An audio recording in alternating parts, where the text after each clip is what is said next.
The Lakers have lost 3 in a row. We've got an injury report for tonight. Will LeBron and Luka play against the Hawks? We'll hear from JJ Redick on what needs to change for LA. Also, some drama with LeBron's camp and Austin Reaves. Some very interesting remarks from Chris Paul, what it really means. And then we're talking Dodger baseball. When will Kyle Tucker sign? It could be this week. Is it going to be with the Dodgers?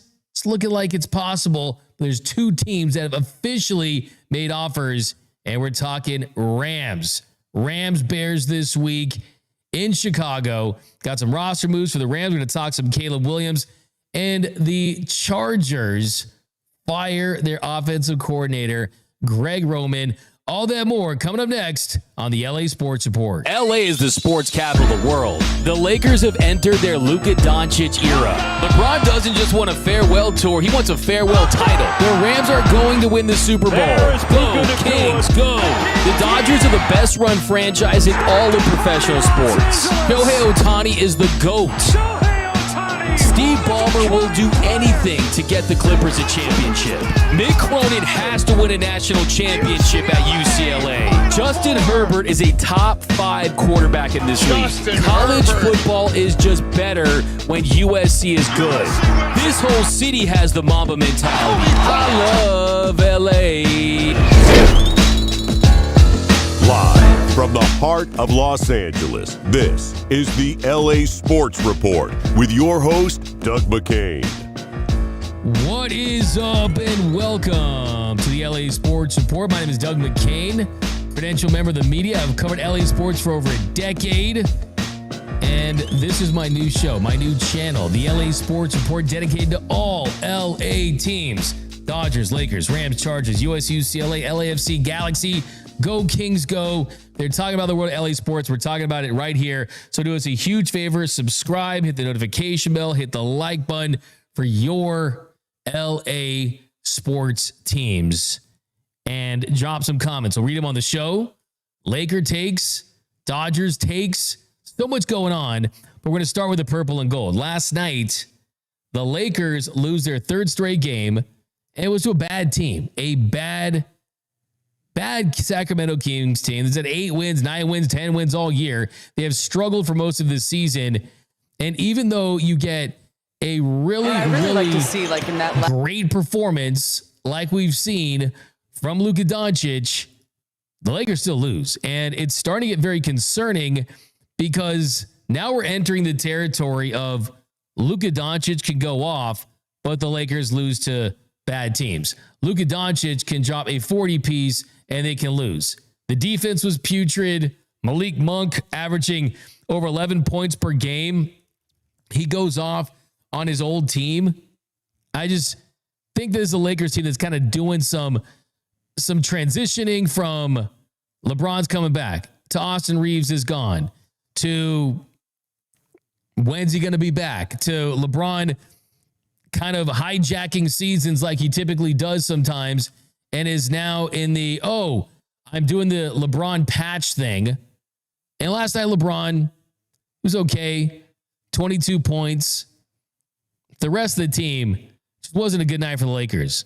DeAndre wasn't too bad. Luka Doncic, he had another A+ game, 42, 7, and 8. Efficient, 16 for 25, 2 and 9 from 3. You want to see him improve from beyond the arc. But where would the Lakers be without Luka Doncic? That was an MVP level performance last night, and they wasted it. And it just kind of makes you wonder, where is this Lakers team?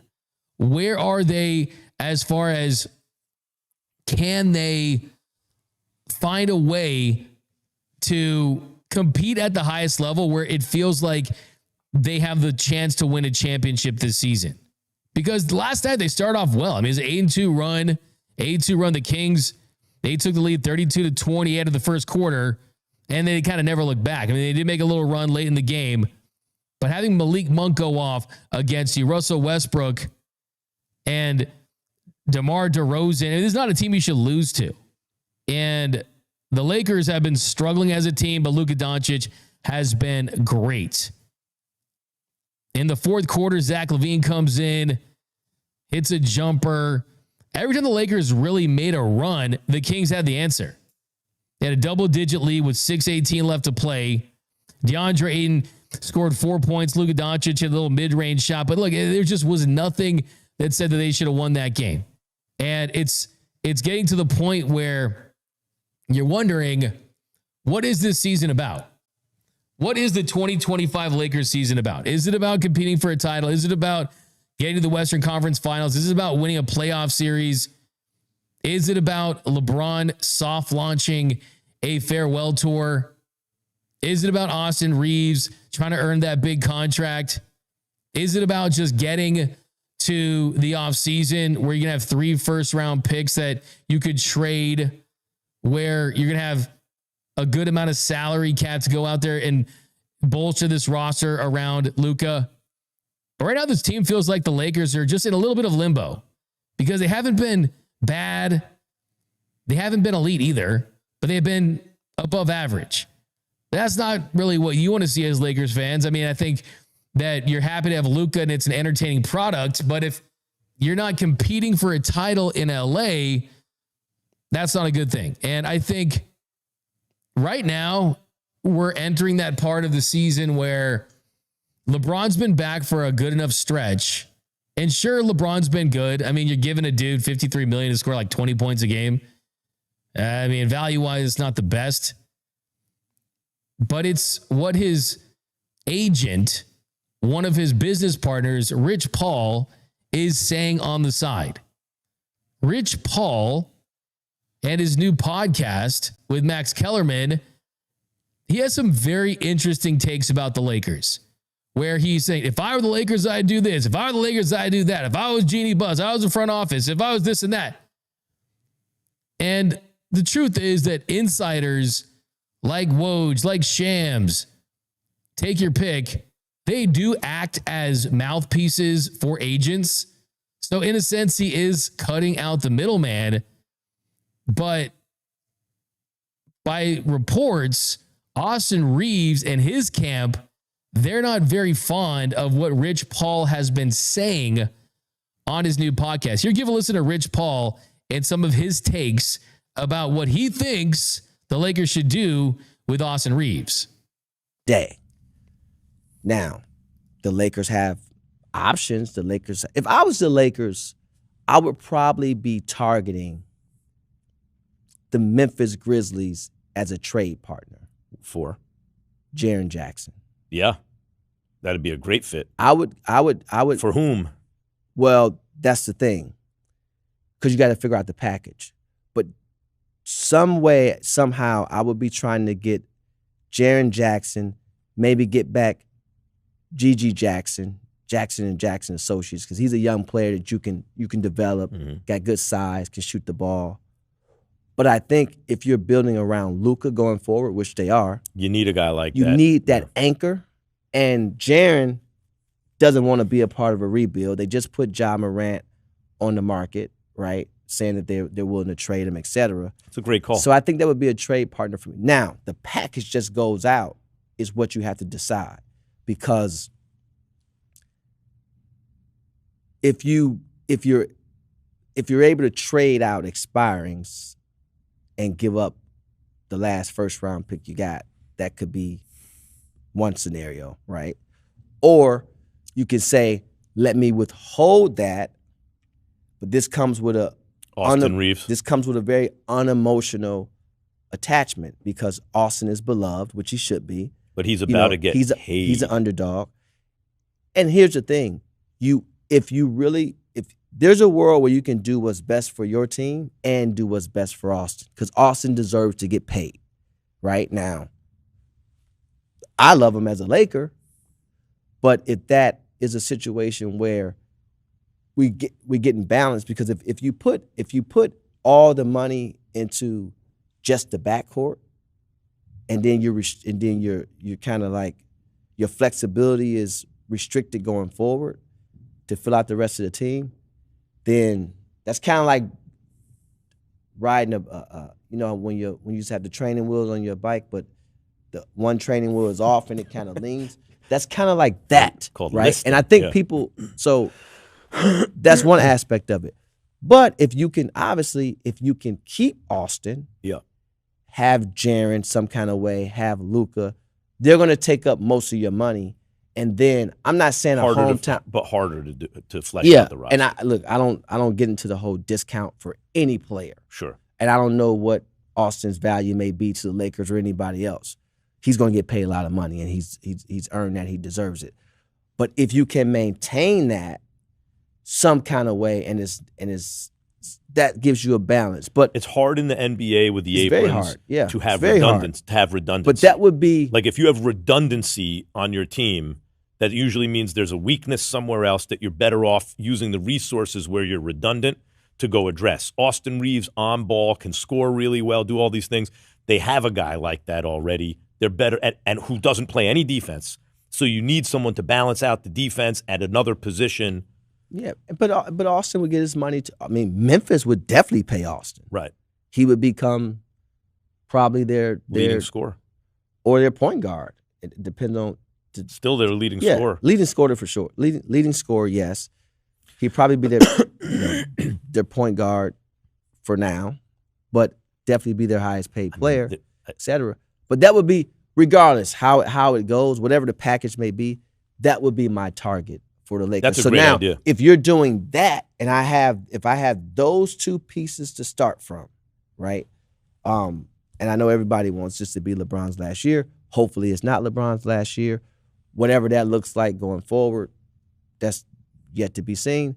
But if you have those two pieces on your board, and then now I'm looking at how to fill in the rest of the blanks, that's a good starting point. Now, that doesn't guarantee you a championship tomorrow, but it gives you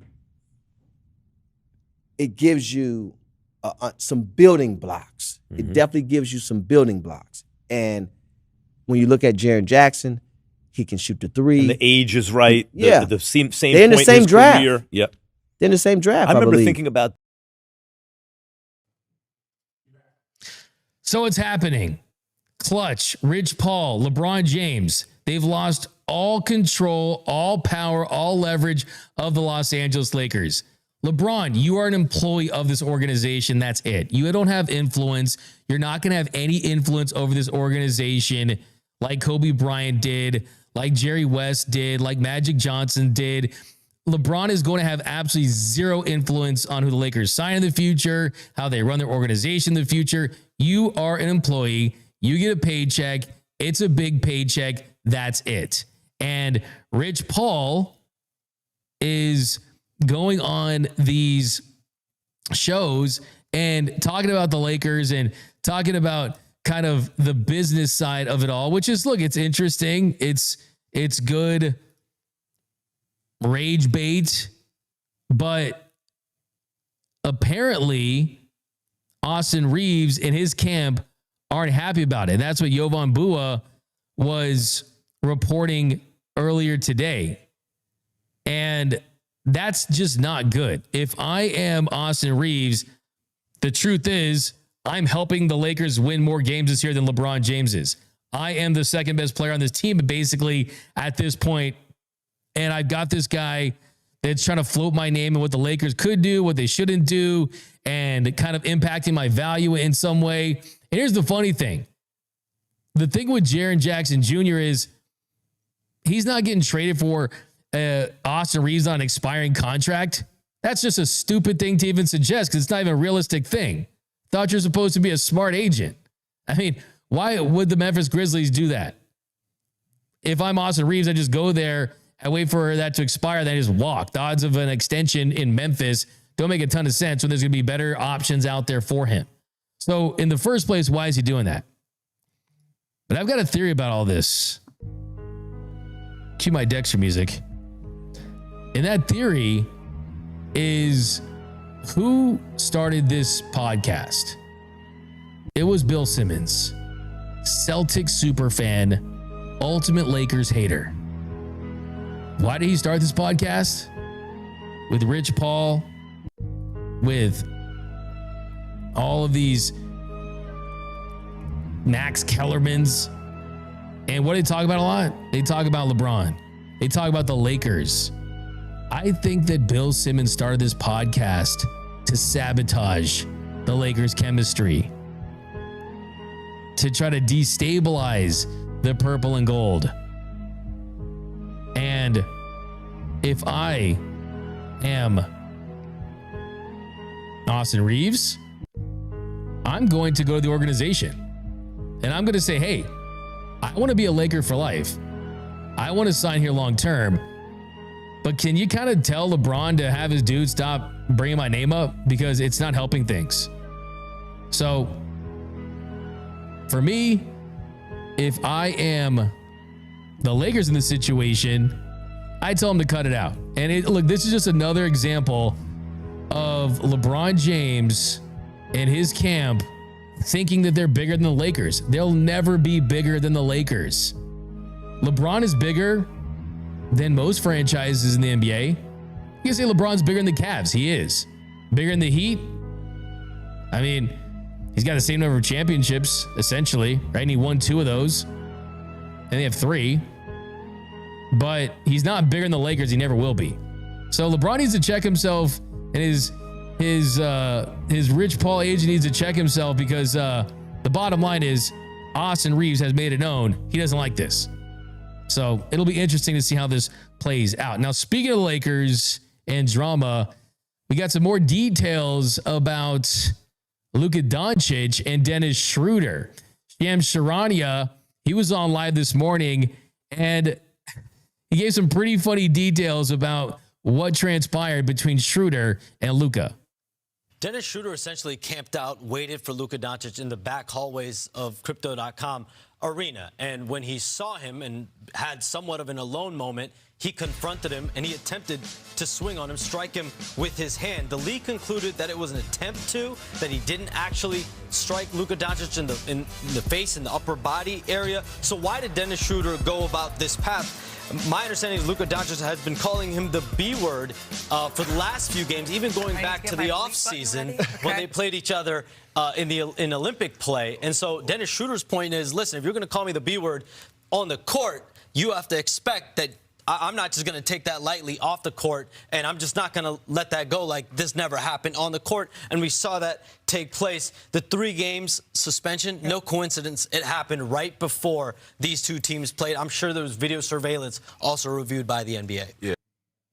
So it's hilarious stuff, man. I mean, Dennis Schroder, Luka Doncic, it's the funniest thing ever. It's LeBron, Dylan Brooks, but on a higher level. It's Kobe and Raja Bell, Kobe, Ron Artest. I mean, this is just funny stuff. But this is not. I think these guys genuinely do not like each other. I think that Dennis Schroder is someone that should have signed that contract, and he shouldn't have messed with Luka Doncic. But I think for him in this situation, Luka, I wouldn't say Luka needs to do anything differently, but you can't take the bait from the Dennis Schroders of the world. It's not like it impacts his game. It's good for the game. But I think that big picture for Luka Doncic to kind of have headlines share with Dennis Schroder, I think it only helps Dennis Schroder, not Luka Doncic, right? Schroder's shoot, but Luka is Luka magic, right? I think that is like the most important thing for this. So I find this funny. I really do. And we need to see these 2 guys play. I cannot wait to see these 2 guys play. Because the truth is, Dennis Schroder will never be a 80th of the player that Luka Doncic is, right? I mean, but if I'm Luka, I don't want to give a troll like this headlines. This is the most relevant Dennis Schroder has been in a long time, and it's because of this scuffle, and it's because of this little mix-up, and I just find this one pretty juicy, pretty hilarious. Now, another thing, too, is, I don't know if you guys saw Anthony Davis. There's talk that he could be involved in another trade. Anthony Davis could be involved in a time period where he's going to be out for months due to hand surgery. Shams Charania said that he's expected to undergo surgery to repair a ligament in his left hand. He's going to miss several months. So, I mean, Anthony Davis missing more time. Anthony Davis disappointing that franchise. I mean, and you look at the play where it happened. I mean, it is wild just how frail and injury prone Anthony Davis really is.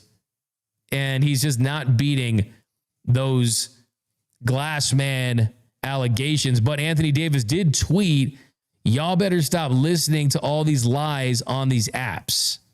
So, I mean, just look at the injury updates on him. It's groin, thigh, abductor, Achilles, leg.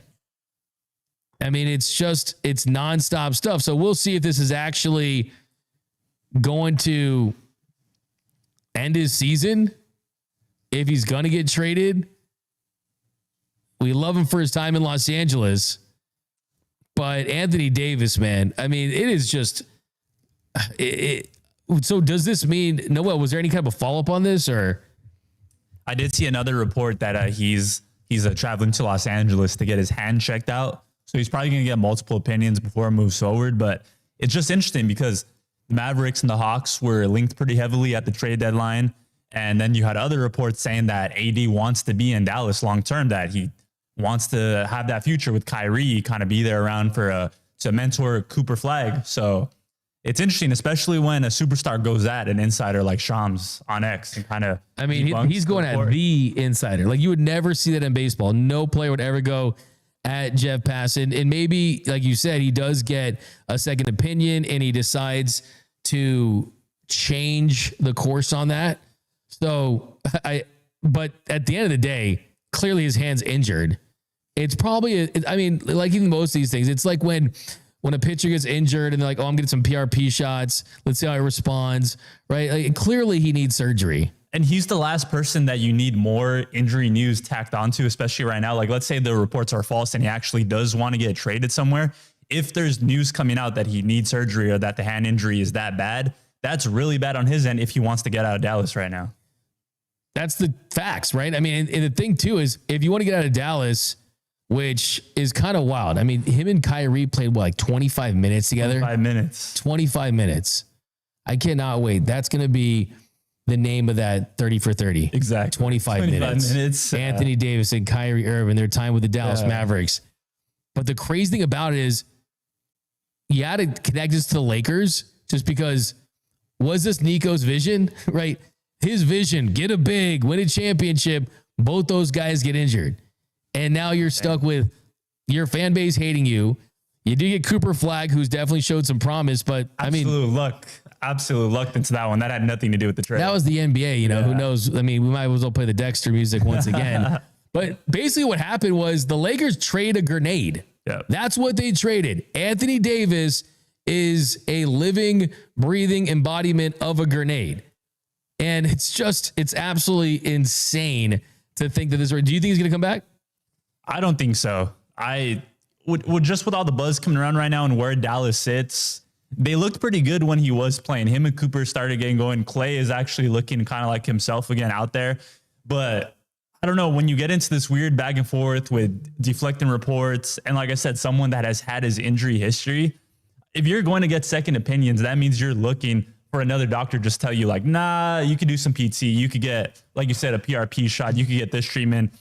And by the time he comes back, let's say he comes back in March, how far out of the play-in will the Mavericks be? How far out of the playoff picture will they be?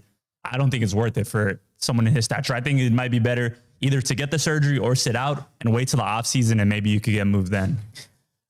And that's the thing, though. It's like, I feel like, the fact that he responded the way that he did is pretty emblematic of the fact that he hates that this is his reputation. I mean, Just look at this.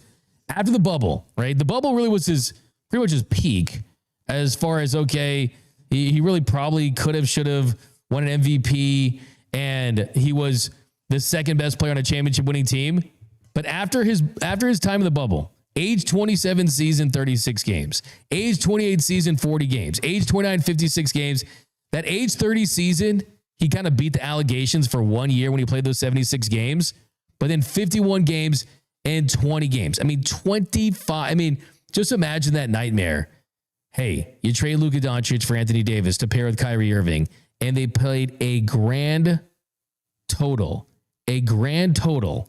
of 25 minutes together. You think you're going through it, Lakers fans, because you lost 3 straight? Hug a Mavericks fan, man, because this is just absolute terrible news. Where would you like to see him? You think about a team that needs a big, you think a team that's trying to get back over the top. There's something there with selling high. If you're the Boston Celtics, selling high on a maybe a they won him at one point. Looking so good, but I think if you're an Eastern Conference team that wants to take advantage of how weak the conference is, you might be a healthy Anthony Davis away from making it to a conference finals or a finals. Detroit has said they don't want to make any moves. I think he would have been pretty nice in Detroit next to Cade. Like I said, Boston, if you wanted to package together some form of a Derek White, Anthony Simons, get some of your picks in there, match the contracts. But I think an Eastern Conference team would be it's a pretty attractive destination for both sides. And Legion Hoops kind of take it with a grain of salt, but they were actually reporting that he did have surgery. That he did. So that's kind of a wrinkle for sure. So that's the one he replied to, right? Yeah. So they were going based off of Shams' tweet. That's the one that he replied to. Yeah. And the funny thing too is I'm looking at him responding to that Shams tweet, and it's a pretty bold response. Y'all better stop listening to all these lies on these apps. Yeah. My guess for that tweet is that he's just in a full body cast and he's doing voice text, right? And there's multiple things injured, or you could say maybe his fingers work and that's how he sent that text. But it's just kind of weird because Shams has been linked to certain agents, right? Like Rich Paul and Shams and guys like that. Now Rich Paul's going directly to the fan base and just saying, okay, I'm going to just cut out the middleman here. But I want to say that I've seen Adam Schefter get dunked on. I've seen Shams get dunked on. Does that mean that Jeff Passan's like, he might be the GOAT insider? I've never seen Jeff Passan disrespected, dunked on, get anything wrong. Like he might, ESPN is really falling off their baseball coverage. He might want to jump in the NBA. Before they got Shams to take over Woj, they were looking at Jeff Passan. To take over the NBA role, so they knew they know his value. That's my takeaway on this. I still respect Shams a lot, but he's an agent's guy, and that always kind of rubs some people the wrong way. That's the thing, and you're always good. Like every insider has their sources. You're not gonna have a guy that is as balanced, like it's front office, it's agents. A lot of times it's front office using the top agents basically just almost as a PR team saying, okay, now you can tweet that. Okay, now you can report that. But I think that we all know that Shams is going to get the last laugh by saying breaking. Anthony Davis has been traded or he's had surgery. And if he gets the trade one, you know what he might be doing? Like, remember when Paul George finessed everyone to get that extension? Yeah. By trying to play it off like he wasn't basically going to get injured too. Like maybe this is Anthony Davis's version of that. You know what I mean? Might be. It's going to be a very complicated legacy for Anthony Davis. I mean, he did win a championship as the number one pick, 4-time All-NBA, 10-time All-Star, but kind of makes you wonder if he'll lose. You can't really lose your spot. Maybe you can for the All-75 team because he was on that. Yeah. And since then, I mean, you got to feel for him because he's been thrown around. Now he's in bad situations. The body just does not. It's paper mache, man. Like he is Anthony Davis. To players of his size, his skill sets. Yeah, it isn't. But on the same token, man, like, are you staying in shape? Like, that's a good point. And also, did you see that outfit he wore? What they're saying is the worst NBA fit of all time. Where he's wearing this. Like, I mean, I know you're a big fashion guy, but I mean, would you agree with that? Hey, man, you know what else? It's like I said, just like the game isn't always kind to people of his size and his skill set, the fashion game isn't always kind either. If you're a big dude trying to dress like, these younger guards, it doesn't always work out. And that's what I think he was trying to go for, a much different look there, and it didn't work out to his style. I will say this about Anthony Davis. When he came in, he was looking a little plump, and he was talking to the media about it. He said, well, I never want to come into my playing weight because then I lose weight during the season, then I'm too small. Like that felt very like post-championship Shaq, where he was kind of just saying things to justify his off seasons. My other theory too, I could play the Dexter theme again, is that the reason why he got fat was because he was hoping that Nico would trade him back to the Lakers. Right? It's funny too. A lot of people say that when you say look at who would fit next to Austin and Luka. It'd be perfect fit. Yeah, it'd be ideal fit, but a healthy version. I mean, if you're not healthy, you can't play. You're not going to be able to help this team. So yeah, Anthony Davis, like I said, part of this segment. We talked about the Lakers losing streak. Dennis Schroeder You should feel a lot essentially better camped out, waited right for now. Luke. All right, so switching gears, we got to talk Dodgers, Kyle Tucker, because I see you guys in the comments. Let's read some comments. Actually, we got Nico Harrison will never live that trade down. I don't think I've ever seen NBA. Like if you did like the top 10 darkest things that fans have said about Nico Harrison, like it is dark. It's like he'll never see the lights of heaven, and like just all these dark things. Man, Nico Harrison needs like to join the witness protection program, change his name, move to a different country. Brother Raider, 80 glass man. Look at me. We got Ruben. What's the B word? Bench warmer. Rocky. Dennis Schroeder reminds me of Jazz Chisholm. All bark, no bite. Yeah. Hey, Roseman Carino. D-Mac with the Dexter music. See, that's the new segment here, guys. That's my theory. Bill Simmons. He started that podcast to try to sabotage the Lakers because that Rich Paul was going to talk some wild stuff. We've got the Truth Seeker, trade Rich Paul and LaFraud to the Celtics for a bag of chips. Gary A., this is how LeBum thinks. Wow. It's so, man, there's a lot of LeBron hate in the comments. It's supposed to be an LA show, and LeBron's getting a lot of hate in the comments. We got, this is how LeBum thinks. He talks about wine every night, I bet. That's the thing. That one of my other theories is that like Rich Paul's like basically a living burner for LeBron, and he's just getting LeBron's thoughts out. Speedster, do topics on the Raiders. They're more a part of LA than the Chargers. We could talk about the Raiders at some point. I'm not against that. I mean, Noel's a diehard Raiders fan. Not a diehard. I'm more by affiliation. By affiliation. I want to see the Rams. Those Dodgers fans, those girls that I was talking to at the stadium, when I asked them what they would give up for a World Series title, they said they're Raiders fandom. I did see that. Yeah, we should try to get them on the show. We've got some more comments down below. What's the latest with Kyle Tucker? All right, so Kyle Tucker, please sign at this point. If it's the Mets, if it's the Blue Jays, if it's the Dodgers, just make a decision by this week. And things are heating up with Kyle Tucker, mainly with the New York Mets. According to Robert Murray earlier today, the Mets have made an offer for Kyle Tucker worth $50 million per season on a shorter term deal. They did not report the opt-outs. I'm assuming there's an opt-out after the first year or the second year. His market's heating up. He's got to make a decision pretty soon.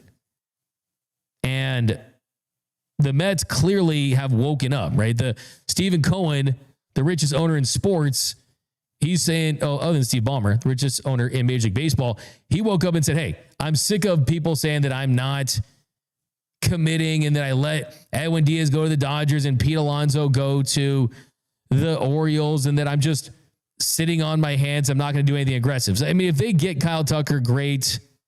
I think that this would be a classic player chooses the team that's going to give him the most money. But it'll be interesting to see how other teams are going to respond if they offer 5-year deals. Maybe a secret team comes out. But at this stage, does he want stability or money up front? I just think the Dodgers need to make a move with the outfield spot. There's no doubt about it. But just get Kyle Tucker if he's willing to sign with you on your terms. You don't need to do any negotiating. You don't need to do anything in the red zone at the goal line. If you're going to get him at your price, fine. He's got a choice to make. Does he want to make more money with the Mets? And yeah, they're a talented lineup, but not as talented as the Dodgers. You're not guaranteed to make the postseason. For me, I think if he wants to bet on himself, he'll go to the Dodgers or he'll sign a longer-term deal with the Toronto Blue Jays and take that stability. Remember, with the CBA, some players might want the guaranteed money and guaranteed years. Or my theory with the Mets is if there is a salary cap or a salary floor, it's not going to be as easy for them to put together a roster. So if you sign with the Mets long-term or you think you're going to win a championship with them, we'll see. I mean, I don't think they're even close to really competing with a team like the Dodgers or the Blue Jays as far as their overall roster goes. And the thing, too, is the fact that the Dodgers already had to forfeit the picks and international bonus pool money for Edwin Diaz means they don't have to do it again with Kyle Tucker. That's a benefit that the Dodgers have. But Tucker might be viewing this as saying, hey, I want to go and test the market again, where no teams have to give any picks, so teams might get aggressive. But please, guys, we're getting late. It's almost a Super Bowl. We're deep in the NFL playoffs. It's time to sign. I will say that there's been a lot of buzz around Major League Baseball. Does baseball need a free agency deadline? Does baseball need a limit to where it's like the NBA or like the NFL and free agency just happens in the blink of an eye? I personally, being a guy that hosts a show about baseball, I like that it kind of drags a little bit. But even as a fan, even as someone who would follow this stuff before even doing this, baseball's free agency is a little different because there are kind of reports along the way. There's things that can change as far as guys signing with other teams, how they can impact a certain team. So I think it actually would hurt baseball more than it would help baseball, because I think it keeps baseball relevant in the offseason. I mean, if all the signings happen, I mean, if you had Cody Bellinger and Kyle Tucker, and you had Harrison Bader and Edwin Diaz, and you had all these signings on one day, and Bo Bichette, and if they all happen in one day, I don't know, what would the next 2 months be, really? I mean, I think that wouldn't be as exciting. So I personally think that baseball is okay with the way they're doing things. I think what they could do possibly is you could really put pressure on the agents in the front offices to communicate more before the holidays. Because that's really what the issue is. If you talk to people around the industry, after the winter meetings, you have a couple days of discussions and transactions, and people just shut down until the first of the year. But here's the truth about this.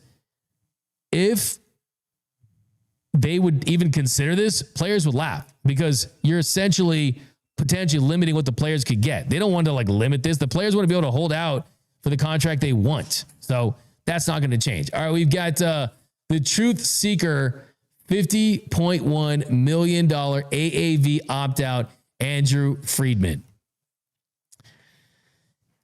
Yeah, look, I mean, if Kyle Tucker takes a shorter-term deal with the Mets over a shorter-term deal with the Dodgers, then I think it is true what people are saying about him, and that it's not all about winning. So I think that if I'm Tucker's camp, I kind of consider how this looks and his legacy. I mean, if all guys want to win a World Series, which clearly a lot of them say they do, they're not winning next year at the Mets, man.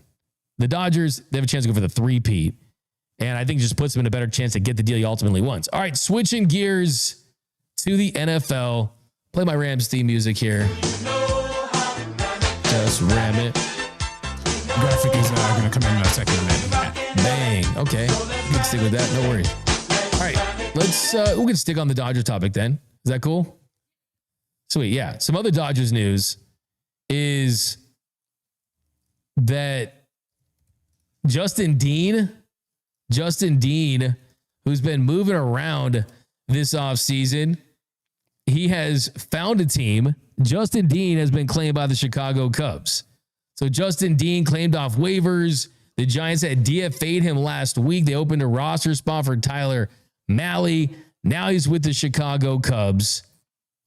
Has still not had that big league plate appearance.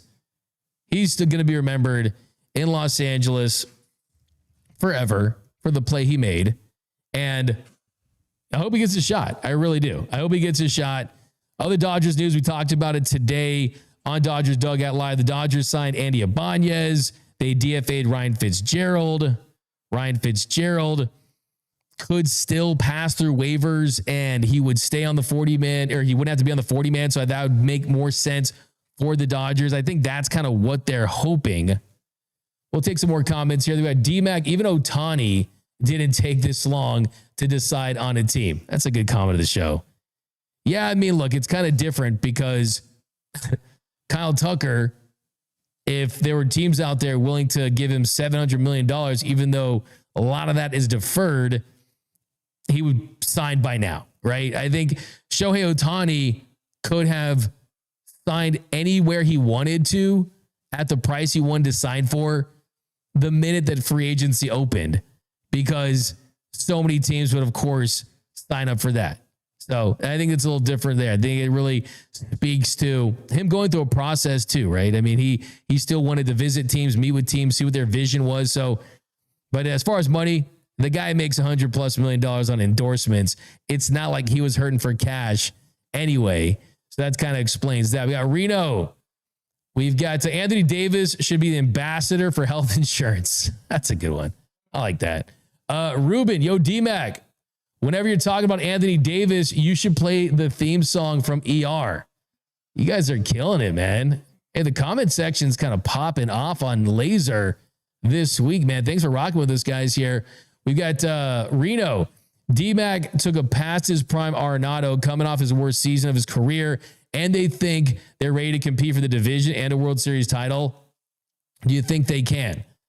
I think the Diamondbacks got worse at that position in the last year because Suarez is a better bat. And yes, Arenado's defense is arguably the best we've ever seen at that position, but the offense has slid.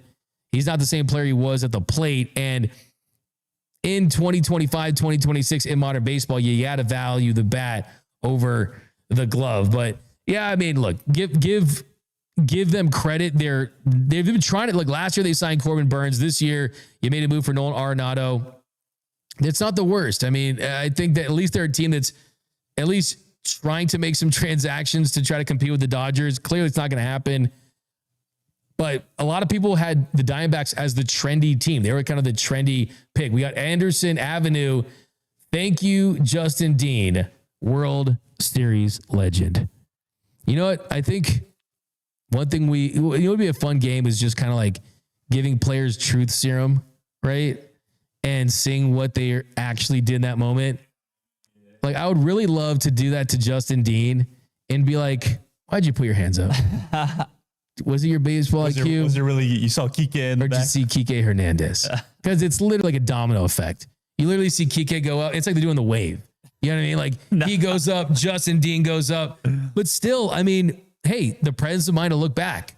The presence of mind not to panic in that situation. And he had made some really good defensive plays the way he did. And I still think that he deserves credit for that player. I'm not trying to take away from Justin Dean in his moment, right? I'm not going to be that guy who starts calling out players when they're gone. That's not who I am, right? But Justin Dean, say he's busting a LeBron when LeBron says that with his lies.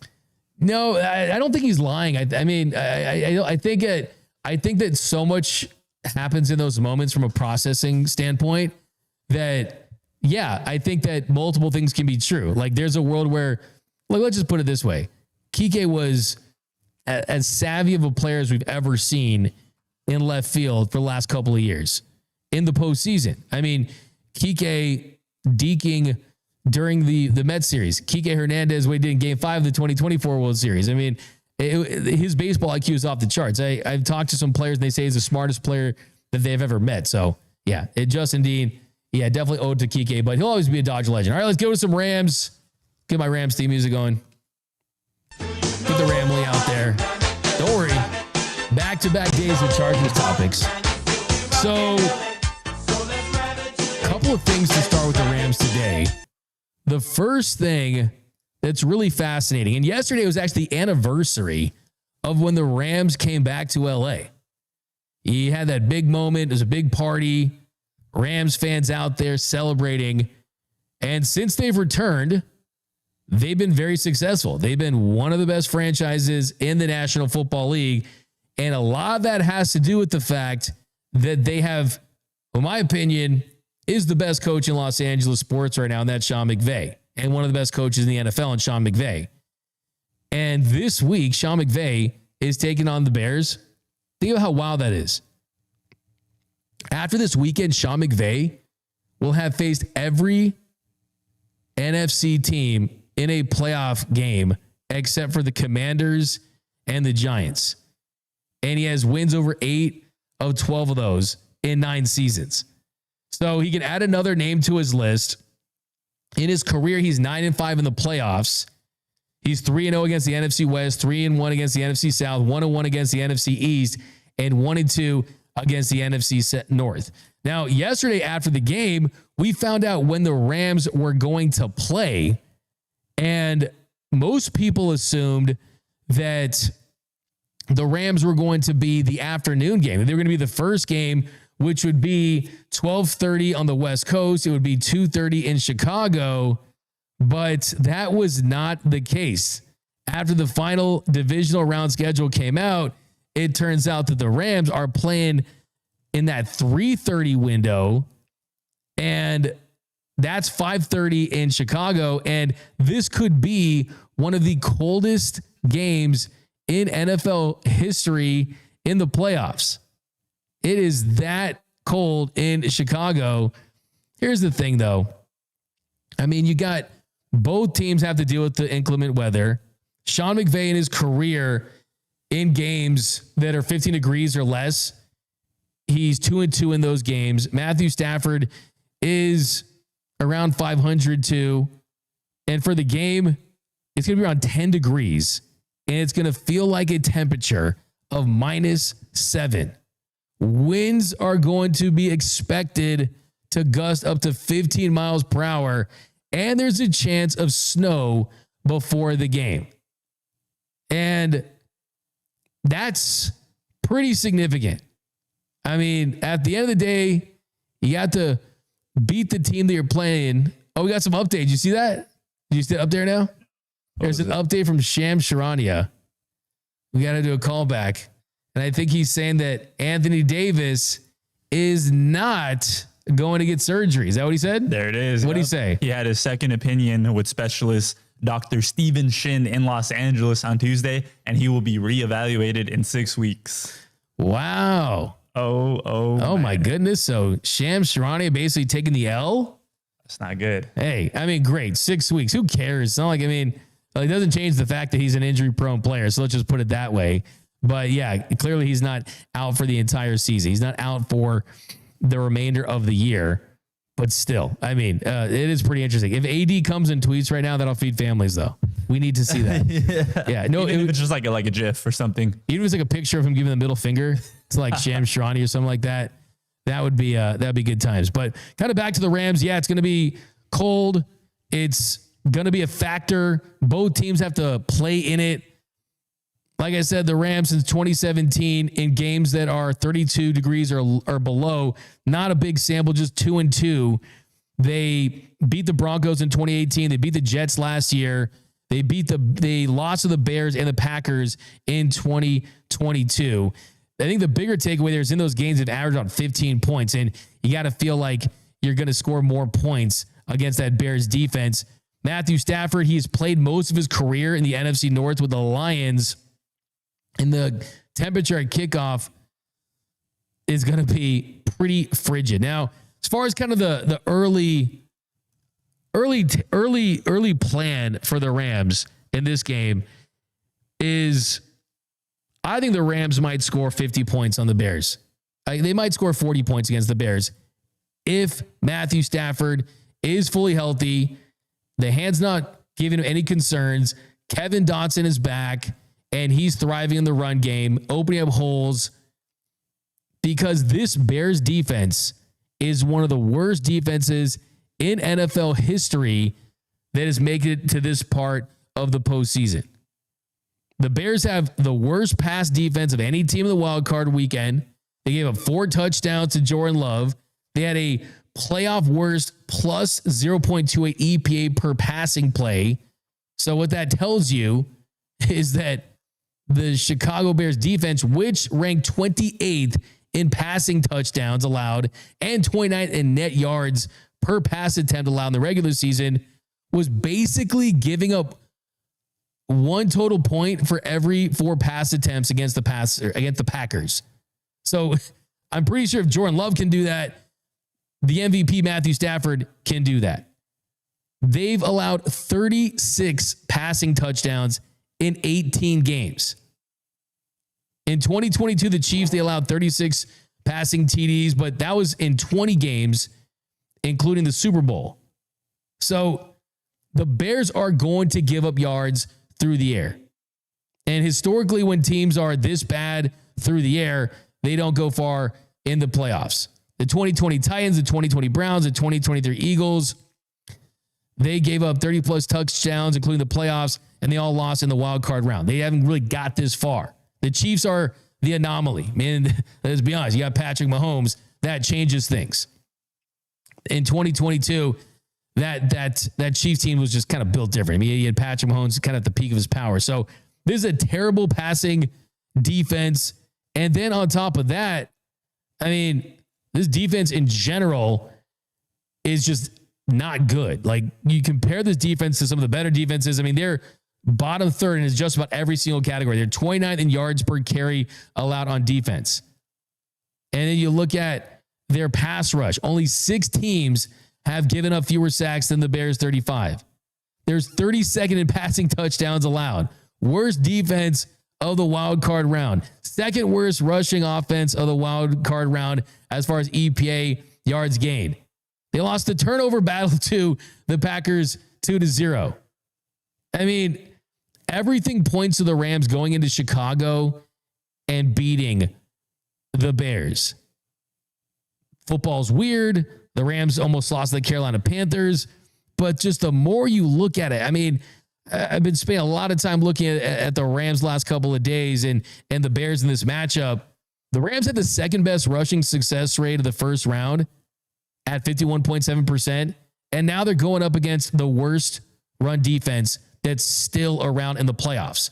And when you add the weather and the fact that both teams are going to try to establish the run, they're going to try to lean on the run. The Rams have 2 capable running backs in Kyren Williams and Blake Corum, and their best run blocking offensive lineman returning from injury in K-Dot. Kendrick, nope, of course, I mean Kevin Dotson. So you compare that. It'd be one thing if the Rams had a really good running game, but yeah, Matthew Stafford. He's thrown a league-leading 49 touchdowns in 18 games. 49 tutties in 18 games. The Bears have allowed 36 passing touchdowns in 18 games. So it shouldn't be difficult to run the ball against this team. It shouldn't be difficult to get yardage through the air against this team. And then also on top of everything else, sometimes the Rams struggle in the red zone in some of these big games. The Bears have allowed the 11th most red zone touchdowns in the sport. So, I mean, the Rams, look, they might score 40. I mean, obviously that'd be crazy, but wouldn't it be wild to see them just light it up and light up a Bears team? So we're going to talk some more Rams tomorrow. I'm going to have JB Long, who does the radio broadcast of the Rams. That should be exciting, my man JB Long. And look, you can't count a playoff win before it happens, but this is really turning in to a great path for the Rams. It really, truly is. Just look at the first round. You go up against the Carolina Panthers. You find a way to survive and advance in that game. In a game where Matthew Stafford leads a game-winning drive at the end, you build some character. You have that moment. You had 9 penalties for 83 yards, so you know what to clean up. You had some issues in the secondary, so you know what to try to scheme for as far as what are your weaknesses. And then you go in up against this Chicago Bears team who should have lost to the Packers, that has a young quarterback in Caleb Williams, who has a rookie coach in Ben Johnson. This is a perfect matchup in the divisional round, because then on the other side, you let the 49ers and the Seahawks battle it out to see who can advance and take on the Rams. And if you win that game, I mean, think about this. At the very worst, you're going up against a team you've already played twice in the Seahawks and the 49ers. And I think the best case scenario for me is San Francisco versus the Rams at SoFi Stadium. And I hear people out there, oh, there's going to be so many 49ers fans, the Red Cowboys in town, bang, bang, Niner gang. What happened in 2021? It was bang, bang, escalator gang, because you saw all those 49er fans going down those escalators at SoFi Stadium crying because they lost the NFC Championship game. So it's a repeat of that. Here's the thing, too. Even if it's like 70% 49ers fans, there's going to be more Rams fans at SoFi Stadium than there would be Rams fans up in Seattle against the Seahawks. So there's that. 2, it's a controlled environment. 3, it's a stadium they're very comfortable. So the Rams know they could win if they have to use silent counts. It's not something that's new to them. And look, I don't want to look too ahead, but the path is there. The path is there. And 2, if you play the Seattle Seahawks, if you play Seattle, you have a chance to right that wrong when you had the worst collapse loss in recent memory. So I like the Rams, man. I think the path is lining up. The path is lining. The Eagles are out. You got a young Bears team, and you have a potential division opponent in the NFC Championship game. I love the path for the Rams. But that's going to do it for this episode of the LA Sports Report. Let's read some comments on the way out, though. We've got Rocky Rivera. Low key, I thought McVay and D-Mac were related. Hey, and I'm key and critical. Sean McVay and the Rams. Yeah, Matty Stafford goes down. Yeah, I love Sean McVay, man. He's got a lot of energy. I think he has a chance to go down. If he wants to continue his career, I mean, it'd be tough to catch Belichick or anyone like that, but he really is just a superstar head coach. He truly is. The Truth Seeker Doc, D-Mac, hardest working SoCal sports reporter. Okay, what's up, Truth Seeker? We got Let's Get Some Likes. What's up, Mario Landavari? Man, thanks for you pushing for likes. Sound like Dan Lanning in the comments. No, but all right, guys, that's going to do it. Yep, we'll be back tomorrow. If you haven't yet, subscribe to the show. Hit the like button. Tell your friends. You got some friends that are big Lakers fans? Tell them about the show. Rams fans, Chargers. I have seen the comments asking me about my LA Kings. D-Mac, you got Go Kings Go in the intro. Why haven't you been talking about the LA Kings? Tomorrow, we're breaking out a Kings topic because we just beat the hated Edmonton Oilers. So don't think I don't love my LA Kings, okay?